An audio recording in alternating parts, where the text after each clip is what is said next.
Tonight on Connecticut's news station, a winter nor'easter has arrived. Our weather watch alert continues for snow and rising wind gusts. Some places have seen more than a foot, while others not much. We'll break down all the differences ahead. Impacts felt on the roads and in the air. I saw the snow and I was like, maybe. Travelers stuck figuring out a plan B to get to their destination. Some areas slammed with snow, others seeing mostly rain.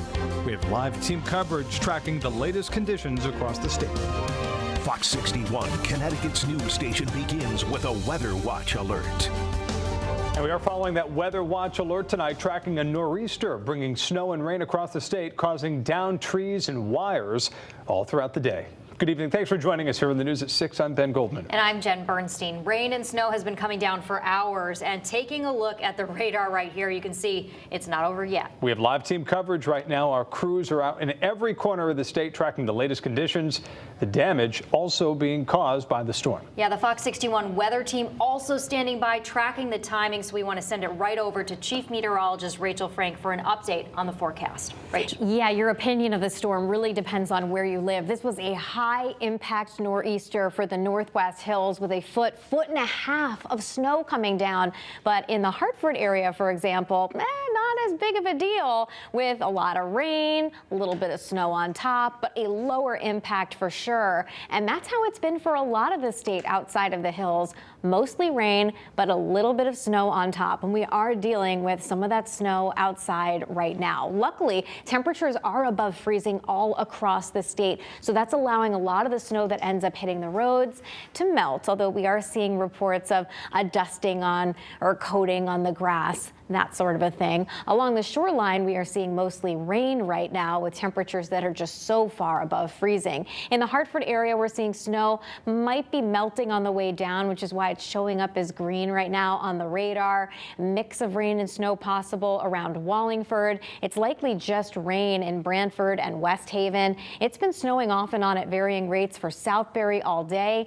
Here's the jackpot area, Cornwall, Heartland, New Hartford, and snow filling in for the first time of the day, but coating things up really quickly in northeastern Connecticut, where we're seeing some of those heavier snowfall rates. Taking a look at where we go from here, as we head towards 8 o'clock, likely the worst snow coming to an end. The worst, again, I know it's not terrible out there right now outside of the hills. And then as we head towards the news at 10 and 11, we're seeing a few lingering scattered lighter snow showers and flurries. The wind, though, is going to pick up, which we're going to talk more about in just a little bit. But first, let's take a look at some of the snowfall totals with meteorologist Ryan Breton. Hi, Ryan. Hi, Rachel. Hi, everyone. The snow really having a big impact in northwest Connecticut. And while the number of customers without power is not crazy high, some of these stats are. Almost all of the customers in Goshen and Cornwall, for example, without power tonight. And that is because this part of the state just got clocked with heavy, wet snow. And we weren't far from the true jackpot from this storm. Look at some of the numbers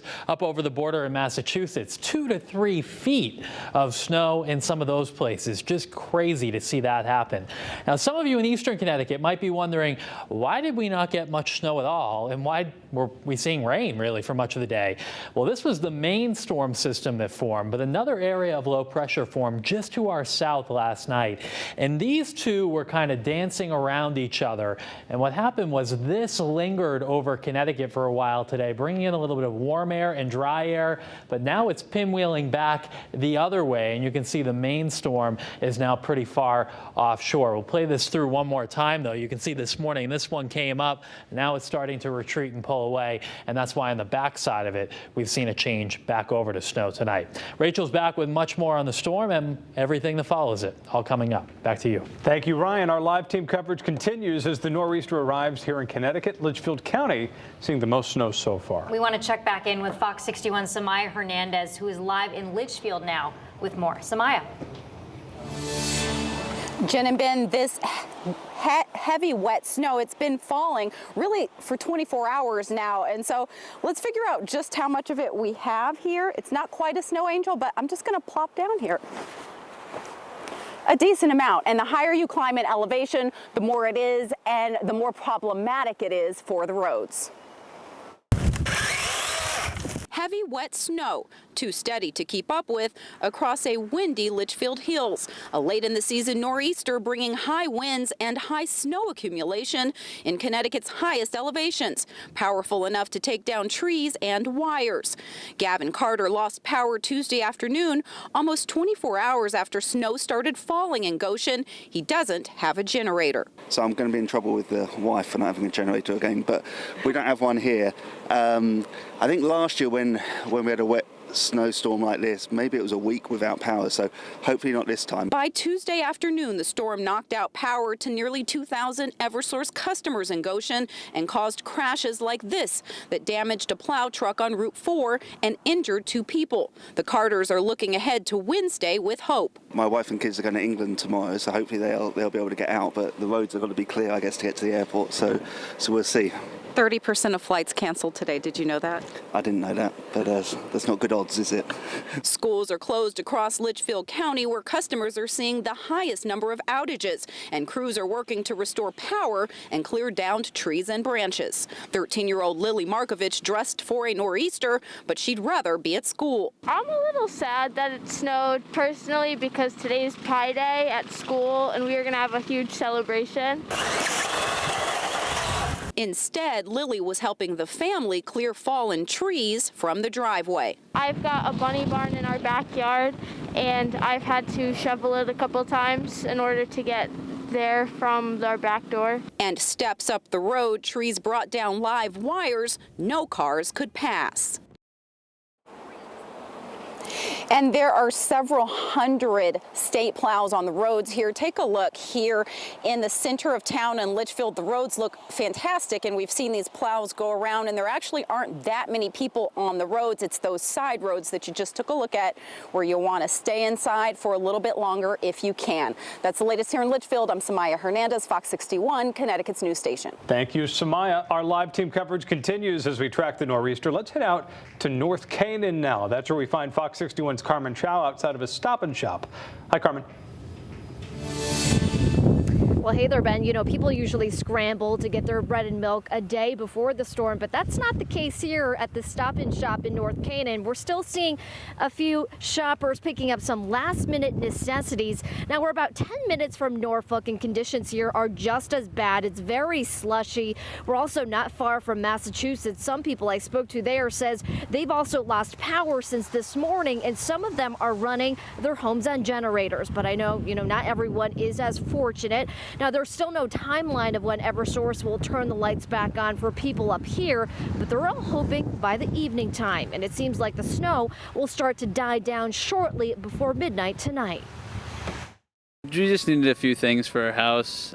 We lost power this morning, so we were kind of limited on what we can make at home. I mean, I'm from Texas, so I don't really see snow. As far as I'm aware, it's been a pretty light winter. Now, I just checked the outage map for Eversource for here in North Canaan, and there's just a little under 300 people without power here. If you are one of them and want updates on the storm and restoration efforts, be sure to download our free Fox 61 News app for the latest on the storm. For now, I'm live in North Canaan. Carmen Chow, Fox 61, Connecticut's news station. Okay, Carmen, thank you. And a weather watch alert tonight, the nor'easter impacting travel on the roads and in the air. Fox 61's Emma Wolfhorst joining us live at Bradley International Airport in Windsor Locks. Emma, what are the delays and cancellations look like now? Well, it's not looking good, Ben, Jen. We've been keeping track of these boards all day for you today. Right now, Bradley telling us 40% of flights are canceled. And as we've been watching this, we've noticed it really depends on the region and even the airline. Every single Southwest flight up on this board is showing canceled. A lot of American canceled as well. A lot down to Florida, a lot also in the region of Washington, D.C. But all of these flight cancellations, not welcome news for passengers here at Bradley. I wasn't really expecting it, but I saw the snow and I was like, These big flakes causing some big delays at Bradley International Airport. And they're like, we have to defrost, so a lot of it was happening. It was pretty not so nice. Tristan and his dad boarded their flight to Jamaica Tuesday morning, but while on the plane, it was canceled. A lot of people were upset. Everyone was trying to figure out, oh, what are we going to do? What are we going to do? So American Airlines switched their flight to Thursday. The Spencers trying to find another way out of Bradley. hopefully we're going to figure out something. He's pretty much just looking anywhere at this point. Many travelers in the same boat Tuesday, the winter weather leaving them stranded. Waiting it out, a little tired, got up early to get here, but it is what it is. Davila is hoping to get back to warmer temps, heading home to Florida after a spring break in the Northeast. I went from going to the beach twice last week to being all bundled up this week, so it's definitely a big change. And at Bradley, officials hoping this is the last weather event of the season. Hopefully this is the last of the snowstorms that we see, but should there be more, the airport is naturally ready and prepared to handle any kind of inclement weather conditions. And airport officials do tell me that number of cancellations and delays could go up as the evening goes on, as this weather system continues and changes throughout the evening. But we'll keep tracking all of the latest for you right here on Fox 61. For now, live at Bradley International Airport, Emma Wolforst, Fox 61, Connecticut's news station.